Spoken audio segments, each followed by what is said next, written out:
오늘 점심 먹고 제가 목욕실에 앉아 있는데 방송실에서 앉아서 지금 헌신하는 분이 오셔가지고 이런 고백을 하더라고요. 야, 오늘 설교는 저를 위해서 하시는 것 같습니다. 그 이야기를 했습니다. 그래서 설교할 때 보니까 이렇게 막 눈에 그냥 빛이 번쩍번쩍 나오는 걸 봤습니다. 제가 그랬습니다.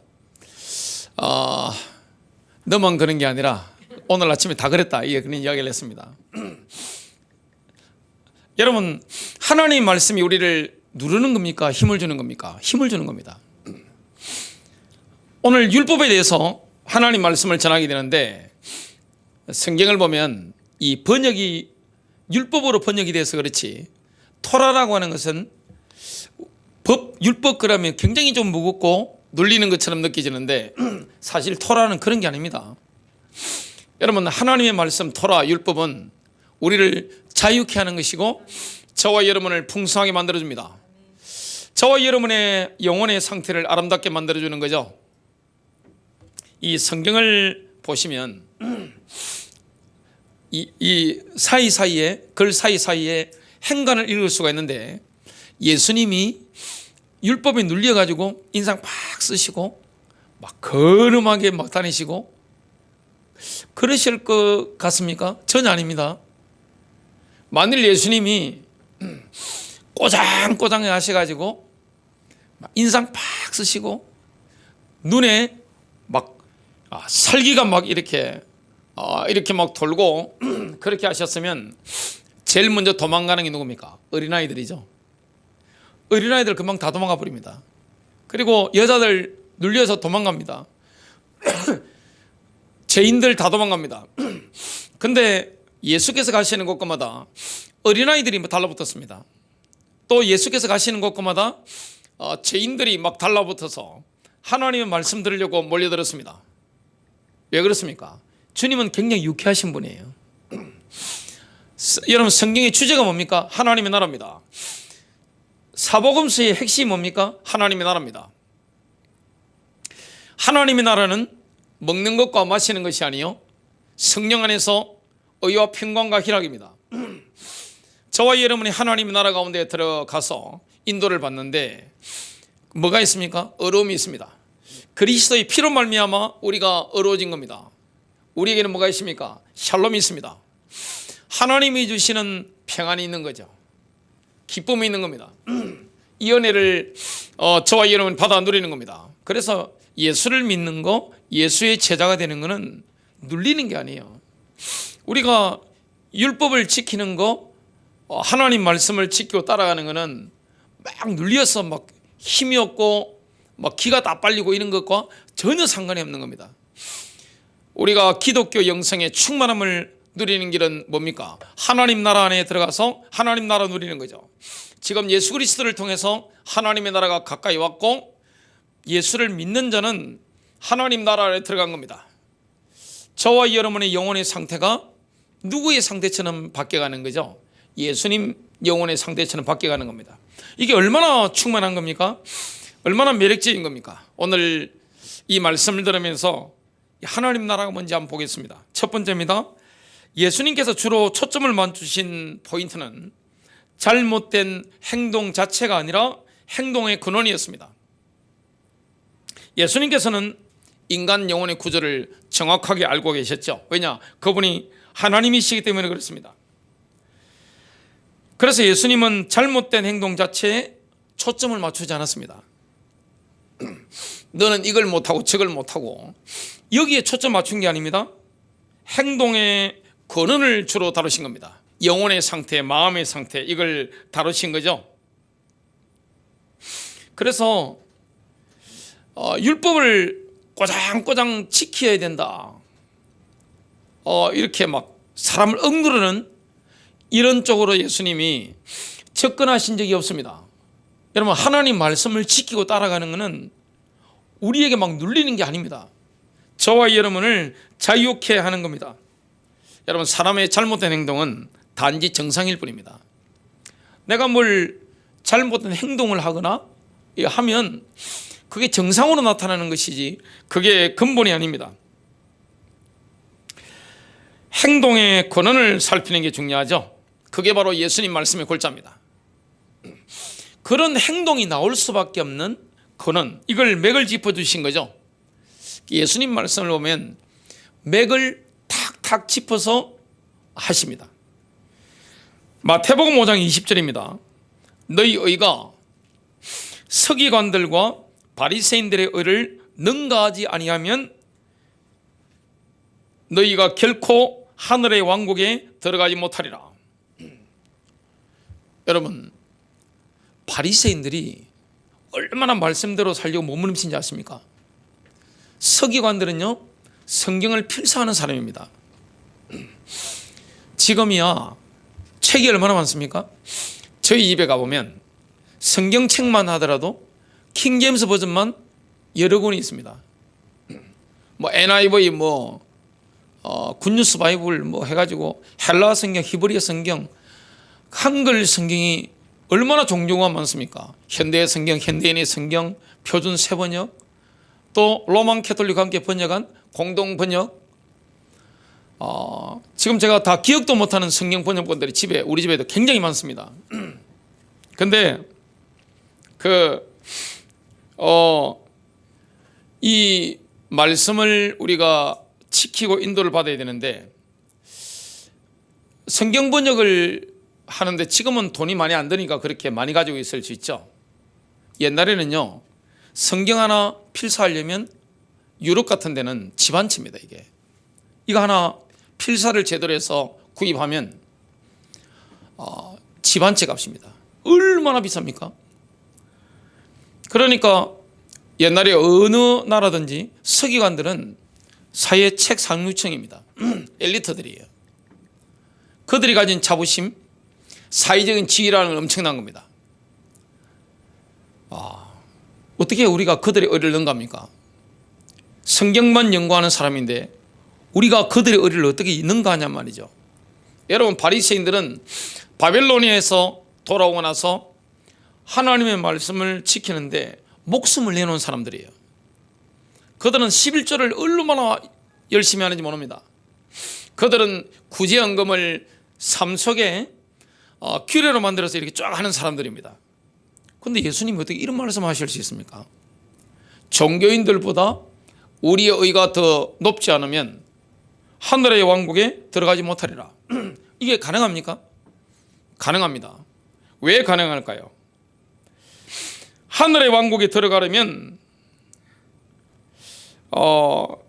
정말 인간적으로 꾸며내는 종교 인사들을 능가해야 된다. 가능한 이유가 뭐냐면 성경을 필사하는 사회 최상류층인 서기관들, 하나님 말씀대로 살아보려고 미친 듯이 몸부림치는 바리새인들을 능가해야 됩니다. 그런데 이들은 뭐합니까? 인간적으로 꾸며내는 겁니다. 억지로 하는 겁니다. 예를 든다면 저 같은 사람은 성도님들을 바라볼 때마다 웃잖아요. 제가 억지로 웃습니까? 괴로워 미치겠는데 말이죠. 야, 제가 여러분들이 미워 죽겠는데 제가 여러분들 서비스를 해야 되니까 억지로 이렇게 막. 예? 옛날 그 굿할 때 보면 돼지 웃게 만들잖아요. 그것도 예술적으로 만들던데 제가 여러분들을 바라볼 때마다 억지로 막 웃어가지고 막 이를 악물고 제가 감정노동자입니까? 전혀 그렇지 않습니다. 감정노동자들이야 억지로 웃죠. 물건을 팔기 위해서, 서비스하기 위해서. 기독신자들은 속에서 웃음이 나오잖아요. 완전 다른 겁니다. 그것과 같습니다. 저와 여러분 속에 의가 있습니다. 그리스도의 피로 씻음받았기 때문에 우리가 완벽하게 의로워진 겁니다. 하나님과 우리 사이에 임재가 있습니다. 그리고 절대적인 평안함이 있습니다. 성령님이 주시는 기쁨이 있습니다. 이 넘쳐나는 거예요. 이걸 막 짜내는 게 아닙니다. 마른 쑥은 짜내듯이 해가지고 내가 바르게 살아야지, 말씀대로 살아야지, 율법대로 살아야지. 그렇게 사는 기독교인이 대한민국 안에도 굉장히 많습니다. 주로 얼굴 인상이 어떠느냐? 완전 찌들어 있습니다. 완전 눌려가지고 말씀대로 살아야 된다면서 막 시커먼 가방 들고 막 인상 팍 쓰고 남들이 뭘 잘못하는가 싶어가지고 개심치레 쳐다보고 막 이렇게 한단 말이죠. 뭐가 없습니까? 자유함이 없습니다. 얼마나 본인도 억눌리고 남도 억누르는지 몰라요. 근데 예수께서 말씀하신 게 뭡니까?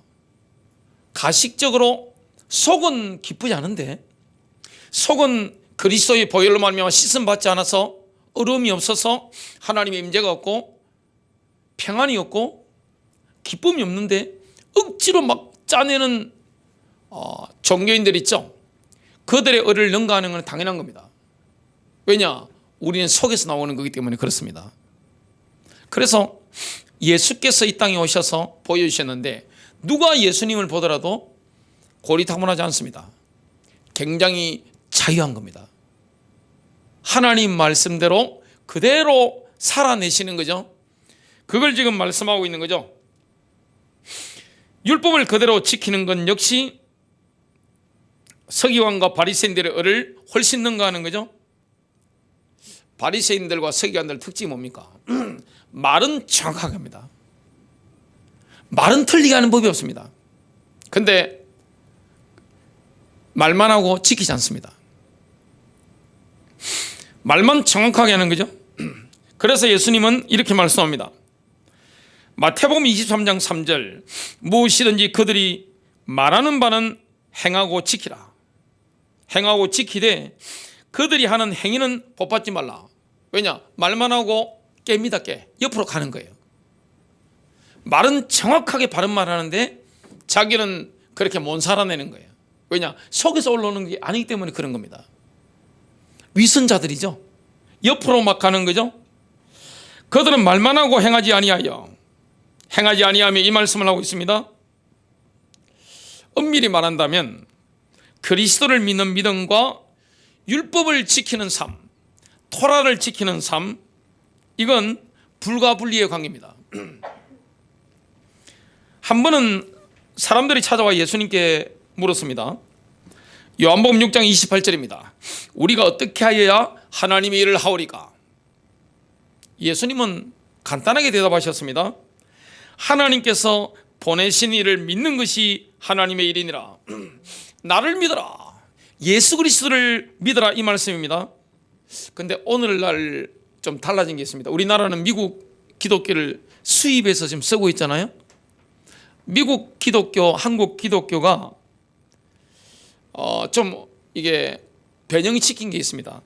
예수를 믿는 것과 예수의 제자가 돼서 말씀대로 순종하는 거, 이게 같지 않다고 만들어버린 겁니다. 그러니까 지금 뭐가 없어지는 거니까 굉장히 와전된 게 있습니다. 초대교회 당시에 바울이 복음 전하는데 따라다니면서 바울을 대적했던 사람들이 있습니다. 그들이 누구냐면 유대교 교사들입니다. 유대교 배경을 가진 교사들인데 어려워지려면 율법을 지켜야 된다. 그 율법이라는 것은 율법도 여러 가지가 있잖아요. 의식법입니다. 예수께서 십자가 지심으로 도덕법은 지켜야 되지만 의식법은 폐해진 겁니다. 근데 그 의식법을 지키라고 하는 사람들이 있었죠. 얼마나 부담이 되는 겁니까? 근데 미국 교회나 한국 교회는 뭘 빼버렸습니까? 도덕법을 빼버린 겁니다. 예수를 믿는 게 그냥 들어보니까 이렇게 하면 구원받습니다, 천국 갑니다 하니까 덕이 되잖아요. 덕되는 것 같으니까 영접을 해줍니다. 근데 실제로 예수님이 나의 주인이 안 되는 겁니다. 그러다 보니까 뭐가 없어져 버렸냐? 교회 안에 도덕법이 없어져 버린 겁니다. 여러분, 도덕이 없는 것은 기독교가 아닙니다.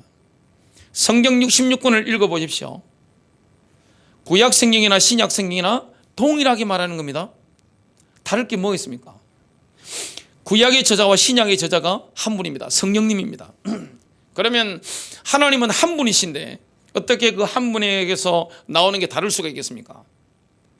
우리가 사복음서라든지 바울 서신, 요한 서신, 베드로 서신, 야고보 서신을 읽어보면 내용이 똑같습니다.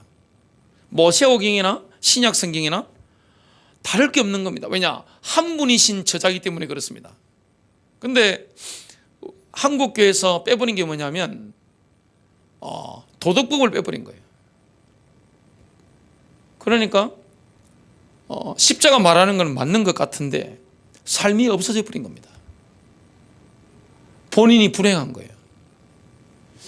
만일 여러분들이 하나님 말씀과 반대로 한번 살아보세요. 얼마나 불행해지겠습니까?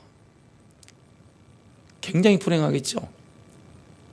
살인하고 도둑질하고 간음하고 남의 명예를 훼손하고 그렇게 한번 살아보십시오.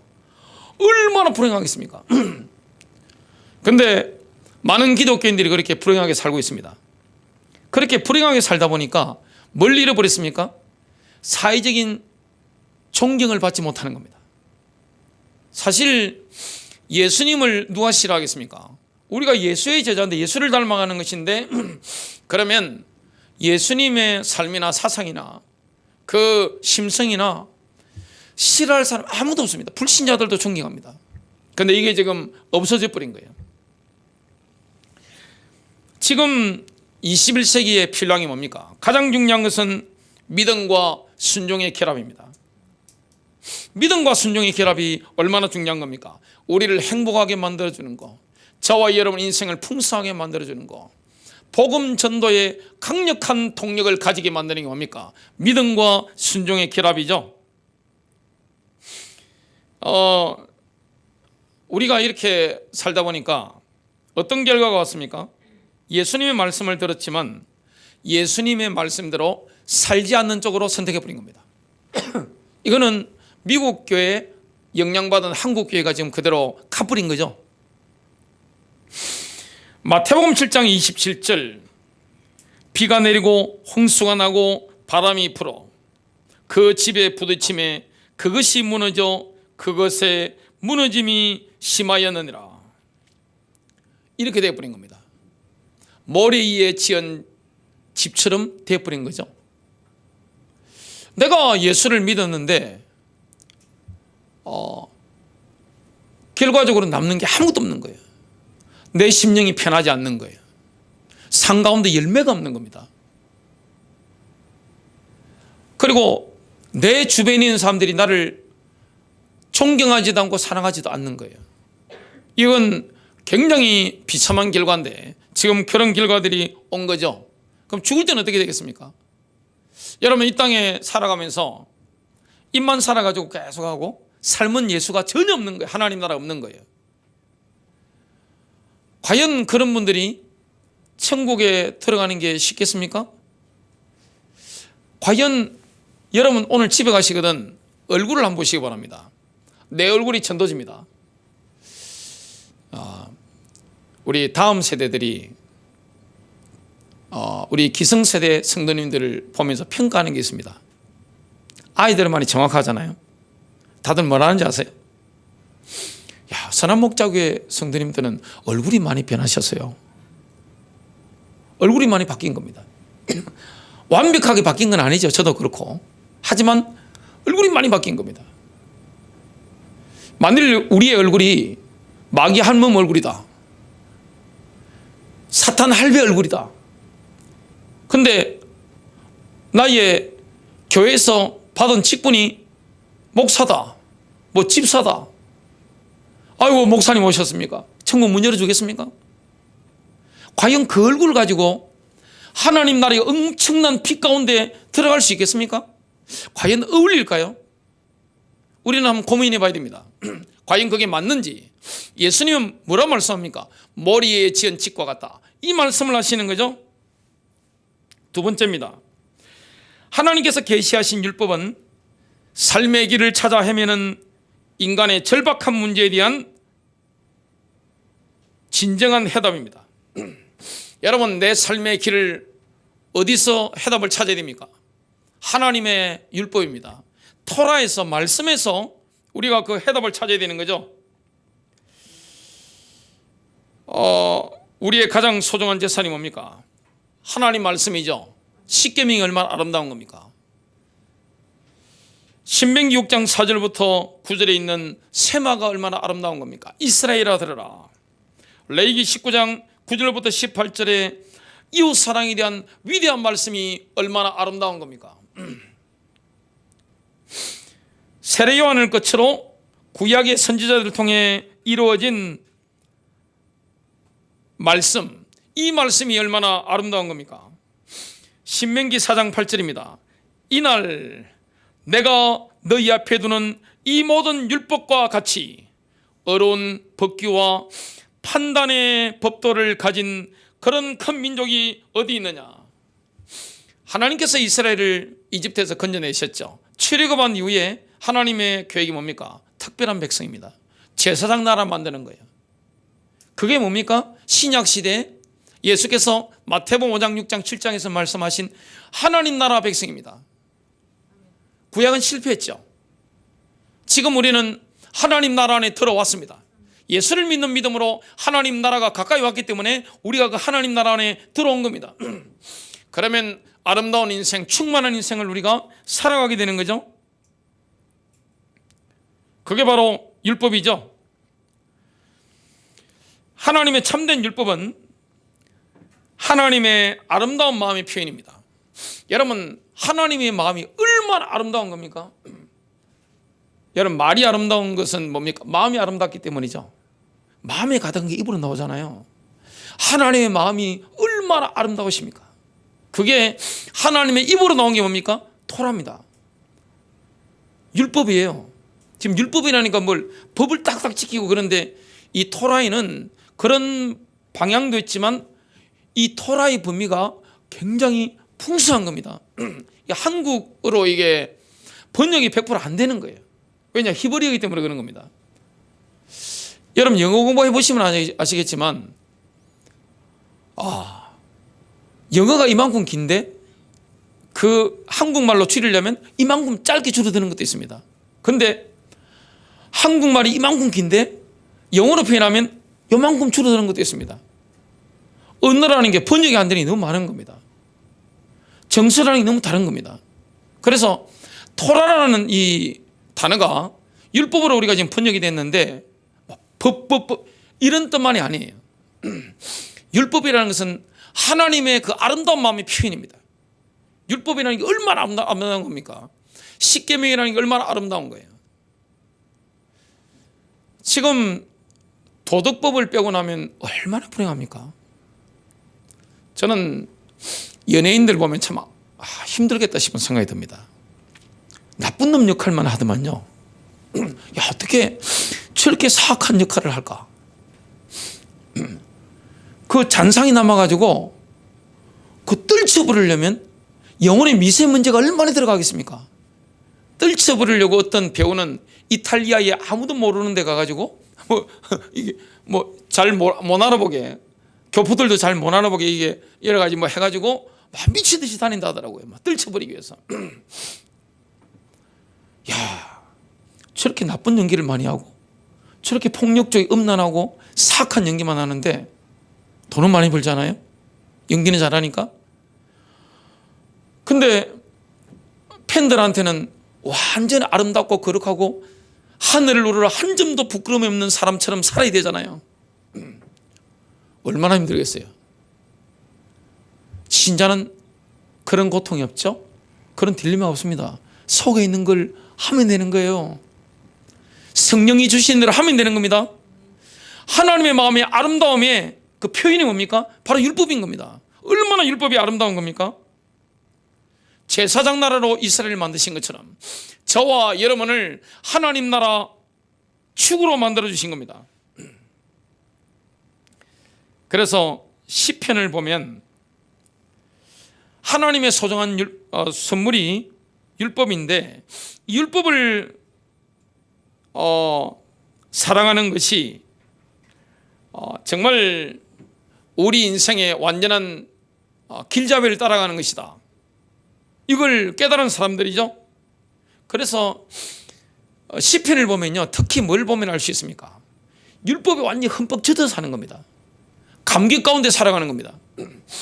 시편 119편을 저도 참 좋아하는데 청교도 신학자들이 시편 119편이 다윗의 시편이라고 다 일치된 이야기를 하는데, 야, 다윗이라는 사람은 얼마나 율법이 마음이 가득했던지 찬송할 때마다 알레 베이트 키메라면서 히브리 알파벳 순서대로 막 하나님을 찬양하는데 율법에 대한 그 사무치는 그 감격, 이게 막 나오죠. 그러니까 영적으로 얼마나 강력합니까? 여러분, 이스라엘 사람들이 88 올림픽 때 보면 지금도 기억이 납니다. 선수가 출전했는데 이마에 뭐 달고 나왔죠. 경첩이라고 하는데 말씀 성구함, 여기 달고 나오잖아요. 이게 뭡니까? 영적으로 안테나입니다. 이 하나님 말씀이 있으면 어떻게 됩니까? 말씀을 통해서 영적인 능력이 막 오는 거죠. 율법을 사모하고 하나님 말씀에 집중하는 사람은요, 이 영적인 이 충만함이, 성령 충만함이, 기름 부으심이 막 임하는 걸 경험하게 됩니다. 우리 안에 얼마나 치유가 일어나겠습니까? 내 안에 얼마나 넘치는 은혜가 임하겠습니까? 그걸 시편 기자들이 다 누렸던 거죠. 정말 감사한 거죠. 그래서 어떤 사람이 율법을 잘못 알고 있었죠. 그 청년이 이렇게 질문합니다. 내가 무엇을 하여야 영원한 영생을 상속받겠습니까? 이렇게 질문했습니다. 마가복음 10장 17절이죠. 그때 예수께서 하신 말씀이 있습니다. 계명을 지키라. 토라의 능통한 율법사가 예수님께 질문을 합니다. 예수님의 정통성과 능력을 테스트해 본 겁니다. 쉽게 말하면 예수님을 늪속에 빠지게 만들려고 한 거죠.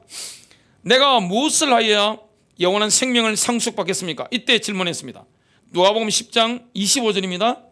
예수님의 대답이 동일합니다. 율법을 행하라. 그리하면 내가 살리라.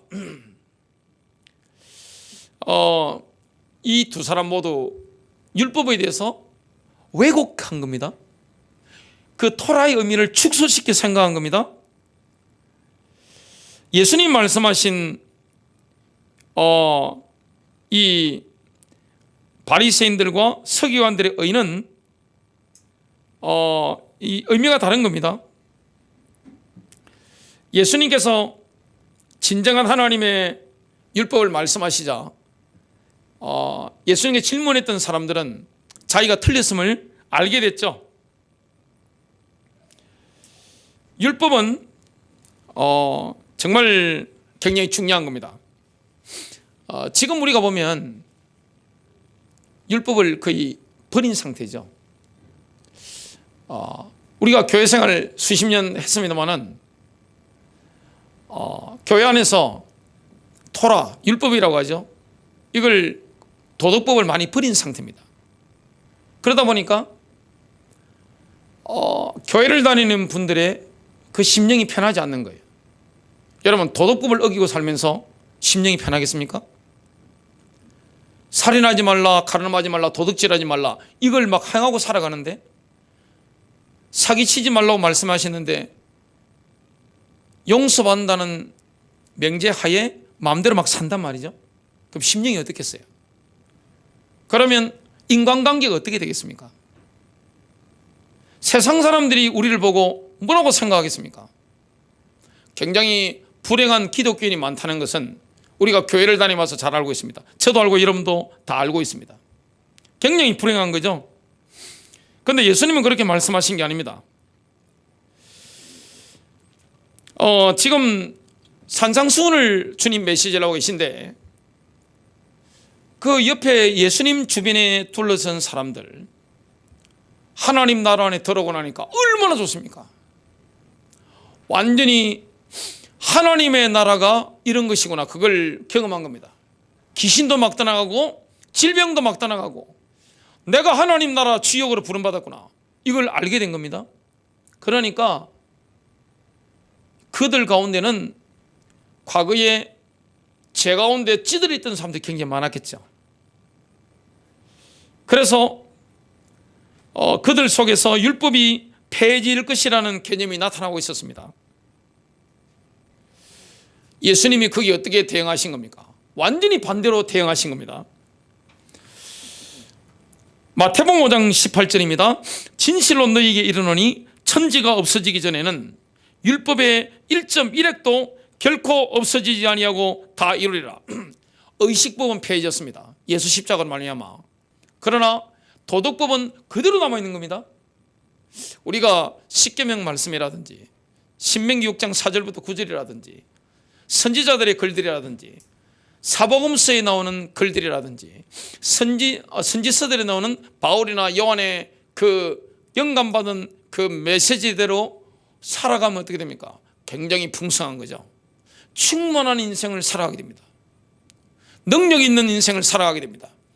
시편 기자들처럼 하나님의 율법 따라 살아가니까 어떻게 됩니까? 하나님의 임재에 흠뻑 취하게 됩니다. 그 말씀이 우리에게 엄청난 기쁨과 능력을 준다는 것을 경험하게 됩니다. 율법은 옳은 거죠.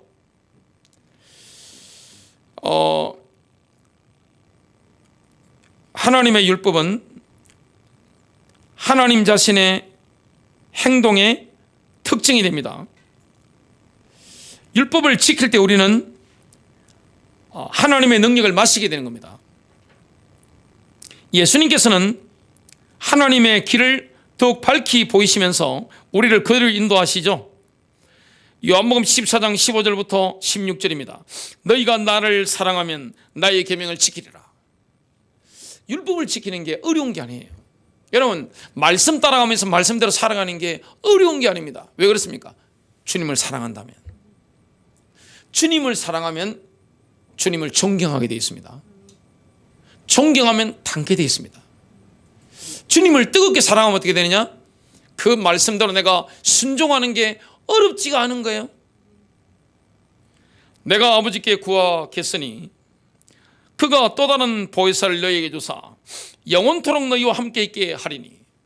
성령님을 보내주셨는데 그 성령의 인도를 받다 보면 어떻게 됩니까? 율법대로 살아신 거죠. 그 성령의 인도를 따라 살다 보니까 하나님 말씀대로 사라져 버린 겁니다. 이게 하나님의 은혜입니다. 세 번째입니다. 우리의 목표는 뭡니까? 우리의 목표는 율법의 행위가 몸에 배어서 자연스럽게 흘러나올 수밖에 없는 사람으로 변화되는 거죠. 우리 영혼의 상태가 그렇게 바뀌어버리는 겁니다. 하나님의 그 아름다운 마음이 말씀으로 표현된 거죠. 율법으로 표현된 겁니다. 그 율법은 너무나 아름다운 거예요. 우리의 속사람이 영혼의 상태가 바뀌어버리니까 우리의 행동이나 인격이라든지 말이 배에서 나오는 거죠.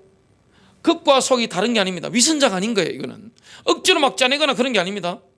율법을 지켜야 되는데 그 말씀대로 살아가지 못하니까 막 눌려가 찌달려가지고 막 힘들고 그런 게 아니에요. 지금 어떻게 율법을 지킵니까? 예수님께서는 그 문제의 해답을 정확하게 알고 계시죠. 본질이 바뀌는 겁니다. 마치 사과나무와 같습니다. 사과나무는요, 내면의 본질 때문에 자연스럽게 사과 열매를 맺습니다. 여러분, 본질이 그렇기 때문에 사과나무가 사과 열매를 맺는 게 어렵습니까? 전혀 어렵지 않은 거예요. 자연스럽게 맺는 겁니다. 사과나무가 사과 열매를 맺는 것은 너무나 쉬운 겁니다. 내적인 본질이 바뀌게 되는 겁니다. 입을 고치기 전에, 행동을 고치기 전에 복장이 바뀌게 되는 겁니다. 나의 복장, 내 심령이 바뀌게 되는 거예요. 내 영혼의 상태가 바뀌게 되는 겁니다. 내 영적 상태가 바뀌게 되는 겁니다. 그러면 저절로 말이나 행동이나 인격으로 드러나게 되는 거죠. 내 심령이 편한 거예요. 그리고 삶 속에 하나님 나라가 임하게 되는 겁니다. 그 한 사람 때문에 영적인 축이 돼가지고 주변에 있는 모든 환경이 너무나 행복하고 기쁘게 되는 거죠. 샬롬이 있게 되게 되는 겁니다. 반대로 바리새인들과 서기관들은 어땠습니까? 말만 잘합니다.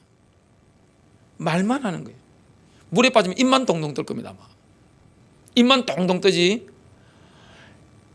행동은 안 나오는 거예요. 지키지 않는 거예요. 못 지키는 겁니다. 왜냐? 속이 안 바뀐 거예요. 영혼의 상태가 안 바뀐 겁니다. 내면이 안 바뀐 겁니다. 근데 바뀌지 않았는데 다른 사람들에게는 굉장히 거룩한 사람처럼, 의로운 사람처럼 비춰져야 되기 때문에 위선자가 되는 겁니다. 속으로는 살이 나오는데 상대방 사랑하는 것처럼, 속은 부글부글 막 끓는데 내 마음에 평강이 있는 것처럼 이렇게 막 억지로 막 이렇게 해야 되는 겁니다. 속으로 너무너무 시달리는데 기쁜 사람처럼 이렇게 만들어야 되는 겁니다. 완전히 위선자가 되는 거죠. 마태복음 6장 1절입니다. 사람들에게 보이려고 너희의 의로움을 과시하듯 행하지 않도록 주의하라. 만일 너희가 그렇게 하면 하늘에 계신 아버지께 보상을 받지 못한다. 이렇게 말씀했습니다. 결론입니다. 과연 우리가 이렇게 될 수 있을까요?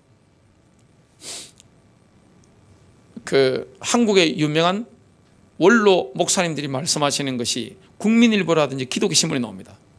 그분들이 하신 말씀이 있습니다. 목회자로서 가장 슬프고 고통스러울 때가 언제냐?